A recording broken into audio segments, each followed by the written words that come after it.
O'zbekiston 2030 strategiyasi doirasida aniq bo'lgan 3 ta maqsadimiz bor. Ya'ni bu O'zbekistonni 2030-yilga qadar elektron hukumat xizmatlarida top 30 talikka kiritish, IT eksportini 5 milliardga olib chiqish va 30-yilga qadar 300 mingta IT mutaxassisga ega bo'lish.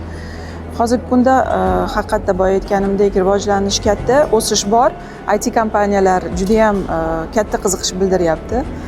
O'tgan yil oktyabr oyida rekord o'rnatdik. 70 ta kompaniya kirib keldi O'zbekistonga va kompaniyalar birinchi kirib kelganda birinchi savoli kadrlar. Boshqa kompaniyalar ochganida yetarlicha kadrlarni va sifatli kadrlarni ishga ola olamanmi, o'zim jamoamni qanaqa darajada tez tuza olaman degan shunaqa savollarni ko'tardi.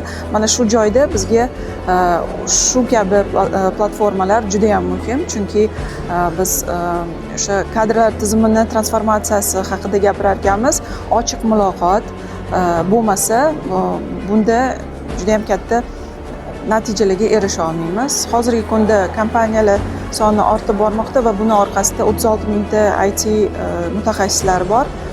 2017-yilda kompaniyalarning soni 147 ta bo'lgan bo'lsa, hozirgi kunda 3 mingdan ziyod kompaniyalar bor va albatta keyinchalik o'zgarishlar davom etadi va bu degani kadrlarga ehtiyoj ortib boradi. Shu joyda biz o'sha hozirgi zamonaviy kasblarni ham nazarga ilib, o'sha yoshlarimizga bu bo'yicha ma'lumot berishimiz kerak, chunki haligacha ayniqsa chekka hududlarda o'sha an'anaviy kasblarga urg'u bergan ota-onalarimiz ko'p. Misol uchun aytaman, biohacking injener degan kasblar bor, yangi kasblar.